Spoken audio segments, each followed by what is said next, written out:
ایک عظیم جرنیل کی کہانی جس نے روم اور فارس کے ایوانوں میں لرزہ طاری کر دیا، جسے نبی اکرم صلی اللہ علیہ وسلم نے سیف اللہ کا خطاب دیا۔ تو آئیے سنتے ہیں سیدنا خالد بن ولید رضی اللہ عنہ۔ اللہ کی راہ میں جہاد کرو جیسا کہ جہاد کرنے کا حق ہے، اسی نے تمہیں برگزیدہ بنایا ہے اور تم پر دین کی کسی بات میں تنگی نہیں ڈالی، اور تمہارے لیے تمہارے باپ ابراہیم کا دین پسند کیا۔ اللہ نے پہلے یعنی پہلی کتابوں میں تمہارا نام مسلم رکھا تھا، اور اس کتاب میں بھی تمہارا یہی نام رکھا ہے۔ جو مسلمان گھروں میں بیٹھ رہتے اور لڑنے سے جی چراتے ہیں اور کوئی عذر نہیں رکھتے، وہ اور جو اللہ کی راہ میں اپنے مال اور جان سے لڑتے ہیں، وہ دونوں برابر نہیں ہو سکتے۔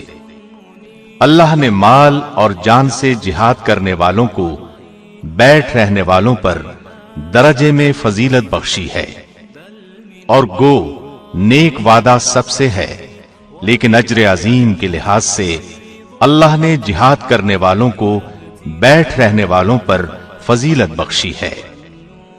نبی اکرم صلی اللہ علیہ وسلم کا ارشاد ہے، کوئی شخص جنت میں داخل ہو جائے اور پھر اس سے کہا جائے کہ تو لوٹ کر دنیا میں چلا جا، ساری دنیا کی دولت اور حکومت تجھے دی جائے گی، تو وہ کبھی جنت سے نکل کر دوبارہ دنیا میں آنے پر راضی نہ ہوگا، سوائے شہید کے، جو یہ تمنا ظاہر کرے گا کہ مجھے دنیا میں بھیج دیا جائے تاکہ میں پھر جہاد کر کے شہید ہوں، اسی طرح 10 مرتبہ زندہ کر کے دنیا میں بھیجا جاؤں، پھر شہید ہو کر آؤں، کیونکہ اللہ کی راہ میں شہید ہونے والا بڑے اعزاز و اکرام کا مشاہدہ کرے گا۔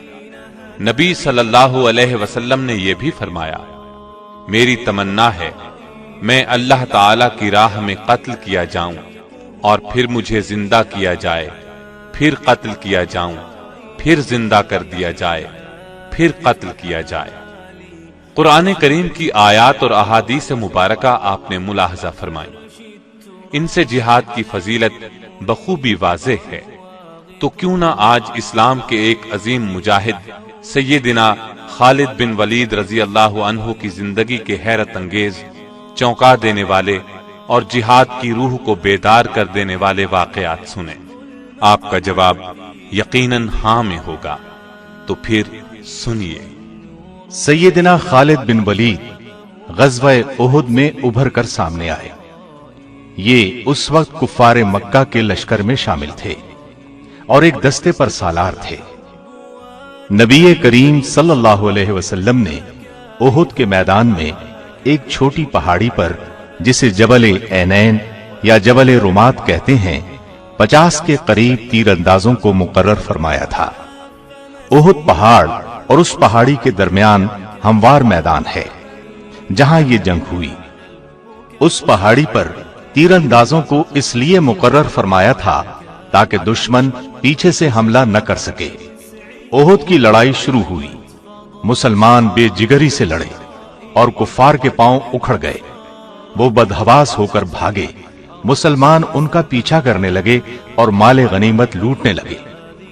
ایسے میں پہاڑی پر موجود تیر انداز دستے نے بھی پہاڑی چھوڑ دی اور مال غنیمت لوٹنے کے لیے میدان کی طرف دوڑ پڑے۔ اگرچہ نبی کریم صلی اللہ علیہ وسلم نے انہیں تاکید فرمائی تھی، تم لوگ اس پہاڑی سے نہ ہٹنا، لیکن انہوں نے خیال کیا یہ حکم اس وقت تک کے لیے تھا جب تک کفار شکست کھا کر بھاگ نہ کھڑے ہوں۔ ان کے سالار عبداللہ بن زید نے انہیں روکا بھی تھا، لیکن وہ نہ رکے، وہ اپنے چند ہمراہیوں کے ساتھ وہیں کھڑے رہے۔ ادھر بھاگتے دشمنوں میں سے خالد بن ولید کی نظر اس پہاڑی پر پڑی۔ ان کی تیز نظر نے فوراً بھانپ لیا کہ اس طرف سے مسلمان غافل ہیں اور ان پر دوبارہ حملہ کیا جا سکتا ہے۔ پس وہ اپنے دستے کے ساتھ مسلمانوں پر ٹوٹ پڑے اور اس طرح غزوہ احد میں دردناک صورتحال پیش آئی۔ یہ خالد بن ولید کی جنگی صلاحیت تھی جس نے مسلمانوں کے پاؤں اکھاڑ دیے۔ گویا اسلام لانے سے پہلے بھی یہ اپنی صلاحیتوں کا لوہا منوا چکے تھے۔ اسلام نے ان کی شخصیت میں جو جلا پیدا کی، اب اس کا حال سنیے۔ اپنے اسلام لانے کا واقعہ خود انہی کی زبانی سنیے۔ فرماتے ہیں، خالد بن ولید فرماتے ہیں، اسلام قبول کرنے سے پہلے میں قریب ہر مارکے میں رسول اللہ صلی اللہ علیہ وسلم کے مقابلے میں خم ٹھونک کر آیا، لیکن ہر مرتبہ آپ کا رعب اور دبدبا میرے دل پر طاری ہوا، یہاں تک کہ اللہ تعالی نے میرے دل میں اسلام کی محبت پیدا کر دی۔ ایک مرتبہ رسول اللہ صلی اللہ علیہ وسلم اپنے صحابہ رضی اللہ عنہم کو میدان جنگ میں ظہر کی نماز پڑھا رہے تھے۔ میں نے دل میں سوچا یہ بہت اچھا موقع ہے، اس وقت حملہ کر دیا جائے تو مسلمانوں کو زبردست نقصان پہنچایا جا سکتا ہے، لیکن حوصلہ نہیں پڑ رہا تھا۔ مجھے یوں لگا جیسے کوئی غیبی طاقت مجھے روک رہی ہے۔ پھر نبی صلی اللہ علیہ وسلم نے اسی میدان میں عصر کی نماز پڑھائی۔ ایک بار پھر سوچا حملہ کروں، لیکن قدم آگے نہ بڑھے۔ اس وقت میں نے جان لیا پردہ غیب سے ان کی مدد ہو رہی ہے۔ یہ یقیناً خطہ عرب بلکہ پوری دنیا پر غالب آئیں گے۔ جب مکہ فتح ہو گیا اور نبی صلی اللہ علیہ وسلم مدینہ واپس تشریف لے گئے تو اس وقت میں اپنے بارے میں سوچنے لگا، اب میں کیا کروں؟ کہاں جاؤں؟ حبشہ چلا جاؤں یا شاہ ہرقل کے پاس چلا جاؤں؟ اپنا آبائی مذہب چھوڑ کر یہودی ہو جاؤں یا عیسائیت اختیار کر لوں؟ یا کسی عجمی ملک کی راہ لوں یا اپنے گھر میں بیٹھ رہوں؟ غرض طرح طرح کے سوال ذہن میں آ رہے تھے۔ انہی خیالات میں گم تھا کہ مجھے اپنے بھائی کا خط ملا۔ اس نے لکھا تھا، پیارے بھائی، میرے آقا نبی صلی اللہ علیہ وسلم نے ایک دن مجھ سے آپ کے بارے میں پوچھا تھا کہ خالد کہاں ہے؟ تو میں نے عرض کیا کہ اے اللہ کے رسول صلی اللہ علیہ وسلم، ایک دن میں خالد کو ضرور آپ کی خدمت میں لے آؤں گا۔ یہ ہو نہیں سکتا کہ میرا ذہین اور فہیم بھائی اسلام جیسی نعمت سے محروم رہ جائے۔ میں خط کے یہ الفاظ پڑھ کر جھوم اٹھا۔ آپ نے مجھے یاد فرمایا تھا۔ اسی دوران میں نے ایک گہری نیند میں خواب دیکھا۔ کیا دیکھتا ہوں، ایک تنگ و تاریک اور بے آب و گیاہ جگہ سے سرسبز، شاداب اور کھلے میدان کی طرف جا رہا ہوں۔ آنکھ کھلی تو دل میں ایک خوشگوار احساس پیدا ہوا اور میں نے مدینے جانے کا پختہ ارادہ کر لیا۔ ساتھ ہی میں نے خواہش کی کہ مدینے کی طرف جانے کے لیے کوئی ساتھی مل جائے۔ میں نے عثمان بن طلحہ رضی اللہ عنہ سے اپنے دلی ارادے کا ذکر کیا۔ وہ خوشی سے میرے ساتھ چلنے کے لیے تیار ہو گیا۔ آخر ہم روانہ ہوئے۔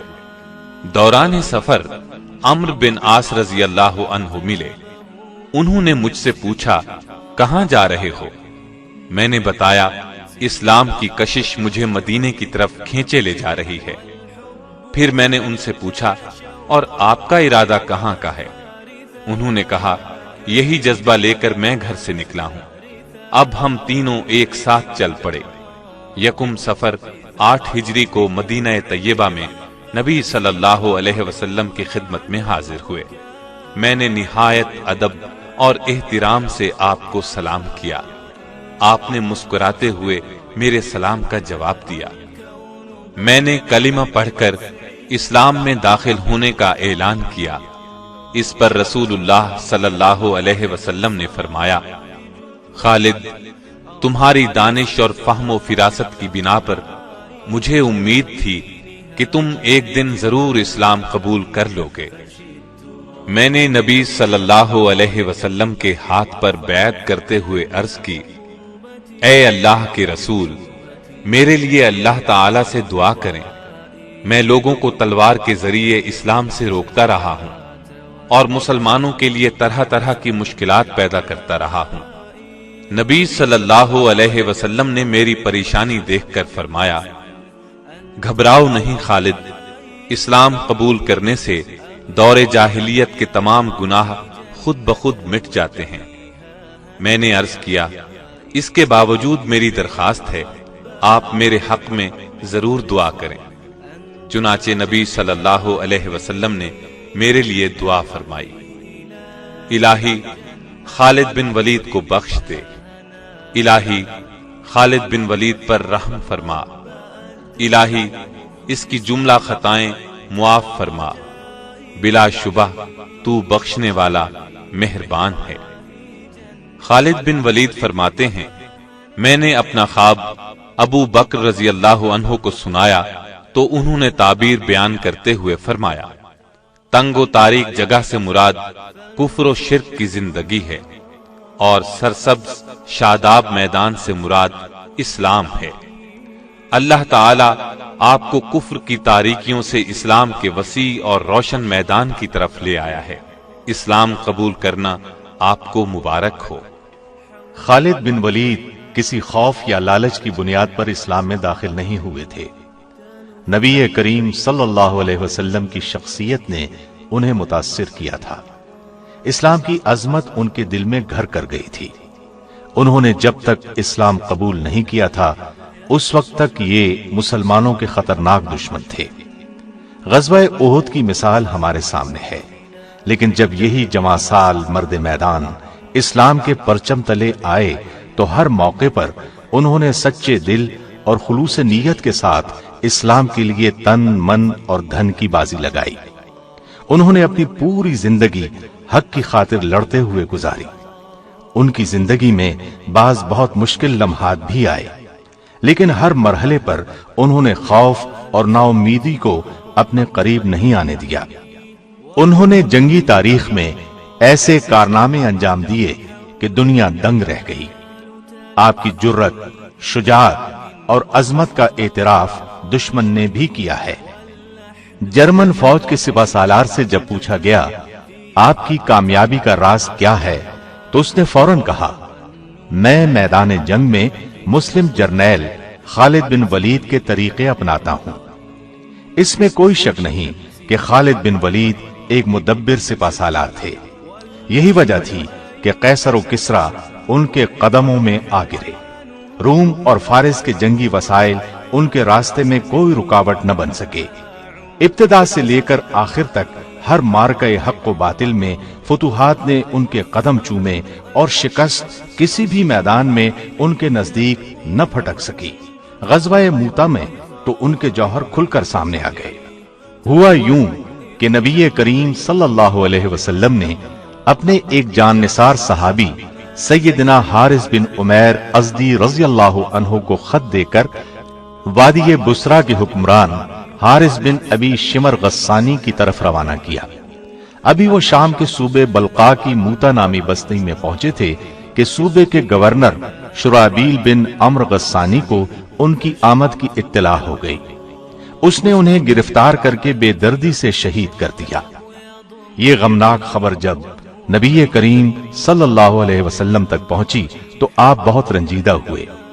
اس کے علاوہ 15 صحابہ پر مشتمل ایک تبلیغی جماعت سرزمین شام میں مصروف تھی۔ ان تمام صحابہ کو دھوکہ دے کر بے دردی سے شہید کر دیا گیا۔ انہی ایام میں شاہ روم نے مدینہ منورہ پر چڑھائی کی دھمکی دی۔ ان تمام اسباب کی وجہ سے نبی اکرم صلی اللہ علیہ وسلم نے سیدنا زید بن حارثہ کی قیادت میں ایک لشکر روانہ کیا اور ساتھ ہی ارشاد فرمایا کہ اگر جنگ کے دوران زید شہید ہو جائیں تو جعفر بن ابی طالب کو سپہ سالار بنایا جائے، وہ شہید ہو جائیں تو عبداللہ بن رواحہ کو قائد بنایا جائے، وہ بھی شہید ہو جائیں تو مجاہدین اپنی مرضی سے قائد منتخب کر لیں۔ نبی کریم صلی اللہ علیہ وسلم نے لشکر کے لیے سفید رنگ کا پرچم بنایا اور سیدنا زید بن حارثہ کے حوالے کیا۔ لشکر کو آپ نے یہ وصیت کی کہ جس مقام پر حارث بن عمیر ازدی شہید ہوئے وہاں پڑاؤ کرے اور اللہ سے مدد طلب کرتے ہوئے ڈٹ کر دشمن کا مقابلہ کرے، اور دیکھنا کسی سے بدعہدی نہ کرنا، نہ خیانت کرنا، کسی بچے، بوڑھے